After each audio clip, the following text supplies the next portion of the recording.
हरिओम प्रिय दर्शकों, यदि आपकी सिंह राशि या सिंह लग्न है तो इस वीडियो को बहुत ध्यान से देखिएगा, समझिएगा। इस वीडियो में हम समझने वाले हैं मंगल स्थिति परिवर्तन प्रभाव को। मंगल की स्थिति में अब परिवर्तन पुनः होने जा रहा है और ये मंगल का जो गोचर काल है बहुत लंबा चल रहा है और इस गोचर काल में कई बार वक्री मार्गी उदय अस्त होते रहे, परंतु अब मंगल की जो कहा जाए कि फाइनल स्थिति बनने जा रही है और इसके प्रभाव भी फाइनल होने वाले हैं।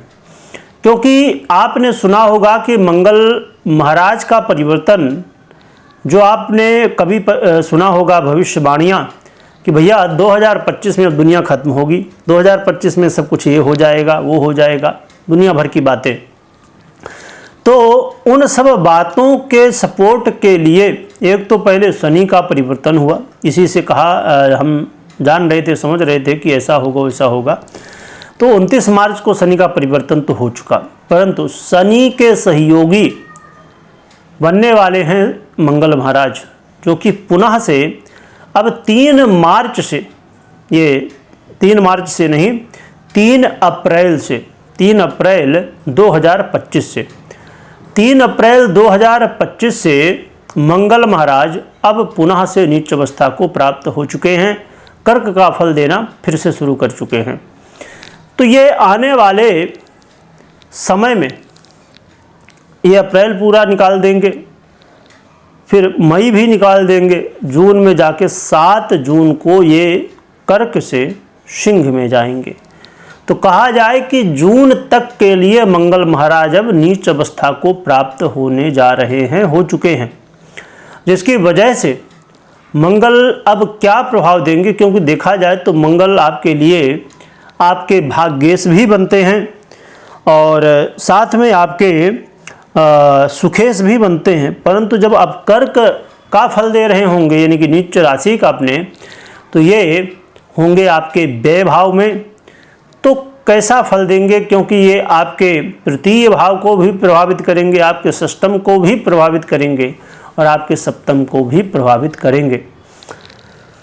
तो मंगल की जो स्थितियों में परिवर्तन है, और मंगल अपने आप में एक ऐसा ग्रह है जो पुरुषार्थ है और बिना पुरुषार्थ के कुछ हो नहीं सकता है। कहते हैं ना कि भैया कर्महीन नर पावत नाही, यानी कि तुलसीदास जी कहते हैं कि भैया सकल पदार्थ यही जग माही, कर्महीन नर पावत नाही। तो सब कुछ इधर ही है, आपको कहीं भटकना नहीं है यही, परंतु करना क्या है कि कर्म करना है। और ये मंगल कौन है?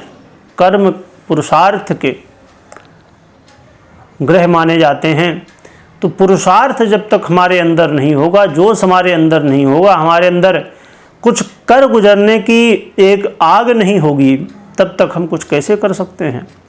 और वही आग है मंगल। तो प्रिय दर्शकों, आइए जानते हैं कि मंगल महाराज अब क्या फल देंगे पुनः से, क्योंकि अब मंगल की उल्टी गिनती शुरू हो चुकी है। अब ये पुनः कर्क में आ गए हैं और फिर आगे चल के सिंह में जाएंगे।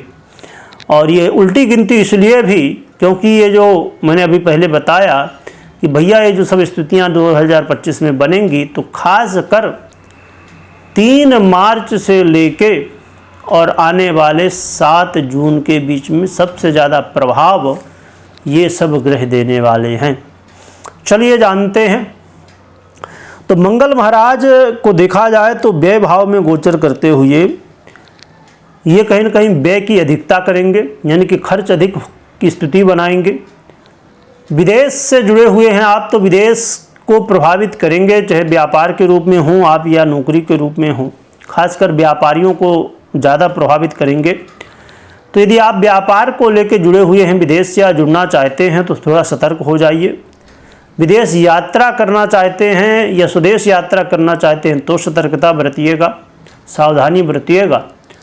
और भाई बंधुओं के साथ इस समय वाद विवाद की स्थितियां देखने को मिलेंगी। साथ में देखा जाए तो मंगल महाराज जो है तो आपके जीवन में इस समय ये कह रहे हैं कि भैया दुनिया में बहुत कुछ, आप कुछ भी बना लो, है ना। आप शेयर मार्केट से बना रहे हो, नौकरी कर रहे हो, व्यापार कर रहे हो, प्रोफेशन में हो, जो भी जैसे भी कमा रहे हो, और खूब घर गाड़ी बंगला दुनिया की जो ये संपत्ति है उसे आप बना रहे हो, परंतु ये सब उतना ही बनाओ जितना आपके पास हो, है ना। एक शब्द जो है थोड़ा ये बुरा लग सकता है, पर इसलिए कहना ज़रूरी है कि भैया बुरा लगे तो कम से कम आप गलती ना करो, है ना। कहते हैं ना कि भैया जितनी औकात है उतना ही काम करो, तो जितनी औकात है उतना ही करना है। इस समय लोन के चक्कर में नहीं पड़ना है कि भैया लोन ले लो या लोन दे दो, इस चक्कर में पड़ेंगे तो फिर बाद में कुंडली विश्लेषण के लिए आती हैं मेरे पास और लोग कहते हैं कि हम तो बहुत प्रयास कर रहे हैं और सब कुछ कर डालें पर कर्जा ख़त्म नहीं हो रहा है। तो इसीलिए इस समय बिल्कुल भी आपको ये कर्ज वर्ज के चक्कर में नहीं पड़ना है। जितनी अपनी व्यवस्था है, भगवान ने जितना दिया है, हमने जितने कर्म किए हैं उतना हमें जो प्राप्त है वही पर्याप्त है ना। तो जो है भगवान ने दिया उसी में संतुष्टि रखिए।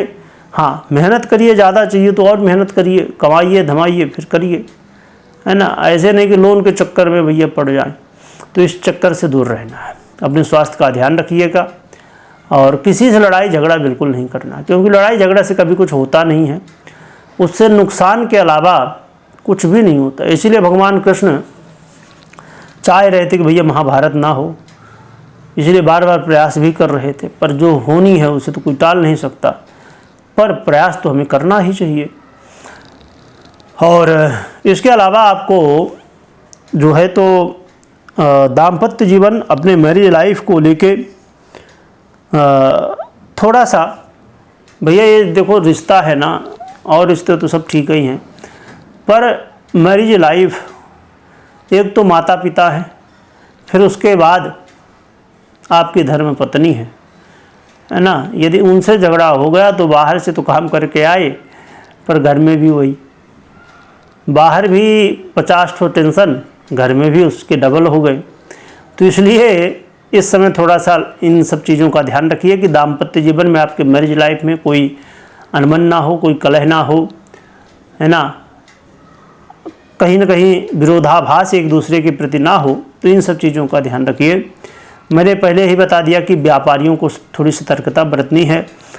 और यहाँ पर यह भी समझने की बात है कि मंगल महाराज आपके भाग्येश और सुखेश बनते हैं, तो ये भी क्षेत्र प्रभावी होंगे, जिससे ऐसा कोई काम जो भाग्य के भरोसे हो तो उनसे बचिएगा, है ना। जैसे लॉटरी हो गया, जुआ हो गया, सट्टा हो गया, शेयर मार्केट हो गई, और भी ऐसे बहुत सारे क्षेत्र, जो कि हर एक क्षेत्र में नॉलेज भी होना चाहिए और भाग्य भी होना चाहिए, तभी ज़्यादा संभावनाएं बढ़ती हैं कि भैया काम बन जाएगा। परंतु कुछ ऐसे काम होते जो भाग्य के भरोसे ज़्यादा रहते हैं। अब जैसे आपने लॉटरी लगाई तो उसमें क्या है, उसमें तो भैया आपने दिमाग अपना तो खूब लगाया, पर कितना उसमें दिमाग लगाओगे, वो तो ऊपर वाले के भरोसे है ना, प्रभु जो करें। तो इसीलिए ऐसे सब, अब जैसे शेयर मार्केट हो गया, और भी हज़ारों तो क्षेत्र हैं इन्वेस्ट के, हज़ारों क्या और भी ज़्यादा होंगे। तो अब इन सब क्षेत्रों में आप जैसे शेयर मार्केट में है तो बहुत ज़्यादा रिसर्च करेंगे, बहुत ज़्यादा जो जानकार व्यक्ति उनसे एडवाइज लेंगे, और भी सब कुछ आप करेंगे, परंतु अंतोगत्वा क्या है, भगवान भरोसे। भैया जो कंपनी में आप इन्वेस्ट कर रहे हो, तो यदि वो बढ़िया ग्रो कर गई तब तो बढ़िया है, फ़ायदा है, और नहीं कर गई तो लो। फिर हम सोच रहे थे कि भैया 10% नहीं 20% हम शेयर मार्केट में कमाएंगे, पता चला 10 नहीं आया। एफडी कर लेते कम से कम 7% तो आता, 7.5% जो भी हो। पर इसका मतलब ये नहीं कि हमें डरना है, हमें भयभीत होना है, इसका मतलब ये नहीं। यहाँ पर ग्रहों का जब बुरा प्रभाव मिल रहा होता है, अब जैसे मंगल महाराज एक तो नीच हैं, ऊपर से शनि ही हैं, ढैया का प्रभाव वो अपना शुरू ही कर चुके हैं सिंह वालों के ऊपर, और साथ में मंगल नीच के भी कहाँ हुए हैं, 12वें भाव पर, त्रिक भाव पर। तो इसीलिए आपको इन चीज़ों का ध्यान रखना है, और सुखों में कई बार कमी देखने को मिल सकती है, तो इनसे थोड़ा सा ये सोचना है कि भैया कभी ठंडी आती है तो फिर गर्मी भी आती है, गर्मी आती है तो ठंडी भी आती है, तो ये तो होता ही रहता है। हाँ, कुछ ऐसे प्रदेश हैं जहाँ ठंडी गर्मी बहुत मालूम नहीं पड़ती, जैसे महाराष्ट्र को देख लीजिए। महाराष्ट्र में ठंडी गर्मी बहुत ज़्यादा प्रभाव नहीं डालती है, खासकर मुंबई वगैरह जो बड़े शहर हैं, दिल्ली में तो शायद पड़ता है इसका प्रभाव, पर मुंबई जैसे शहरों में गर्मी का, ठंडी का कोई भी मौसम है तो उनके प्रभाव अलग अलग जो क्षेत्र हैं तो उसमें कम ज़्यादा हो जाते हैं। तो कहने का मतलब ये है कि इन सब विषयों का ध्यान रखिए। और रही बात उपाय के, तो उपाय में जब मंगल महाराज कहीं ना कहीं पीड़ित कर रहे हैं ना, तो बस सीधा सा उपाय है हनुमान जी की आराधना, जो भी कर सकते हैं, जैसे भी करते हैं सभी लोग जानते हैं। और हनुमान चालीसा कर लीजिए, सुंदरकांड कर लीजिए, रामायण कर लीजिए, भगवान जी के दर्शन कर लीजिए, है ना, सिंदूर चढ़ाइए, बस यही तो सेवा है। और भी बाकी जितना आप कर सकते हैं, जितनी सामर्थ्य है आपकी, जितना ज्ञान है, खूब करिए। और सबसे बड़ी बात है राम नाम का जप। हनुमान जी एक ऐसे देवता हैं कि जहाँ राम नाम आप करते हैं ना, राम राम राम राम, बस जहाँ प्रभु का नाम आया कि वो तुरंत पधार जाते हैं। तो खूब हनुमान जी की आराधना करिए। परंतु हमेशा मैं कहा करता हूँ, फिर से कह दूँ कि प्रिय दर्शकों, कभी भी कोई भी निर्णय लेना है तो ये गोचर के आधार पर निर्णय नहीं लेना है। जो आपने अभी मुझसे सुना ये गोचर के आधार पर है। आपको अपनी पर्सनल जन्म कुंडली को विश्लेषण करवाना है या तो खुद करना है, फिर निर्णय लेना है। तो फिर ये प्रश्न उठता है, जो नए लोग हैं, जो पुराने हैं उनको पता है, जो नए हैं यार फिर हमें वीडियो क्यों देखना है, हम इतनी देर से तो अभी वीडियो देख रहे हैं, जितने मिनट की भी हो गई हो वीडियो ये, तो हम तो इतने मिनट से वीडियो देख रहे हैं, तो फिर क्या मतलब इनका सब देखने का। हम बहुत सारी वीडियो देखते हैं। इनका मतलब ये प्रिय दर्शकों कि 50% प्रभाव ये गोचर कुंडली देती, जो आपने सुना मुझसे अभी, और 50% प्रभाव आपकी पर्सनल जन्म कुंडली। इसीलिए यदि इसे भी नहीं देखेंगे तो भी गड़बड़ है, उसे भी नहीं देखेंगे तो भी गड़बड़ है। बात वो है कि भैया सांस हो कि शरीर हो,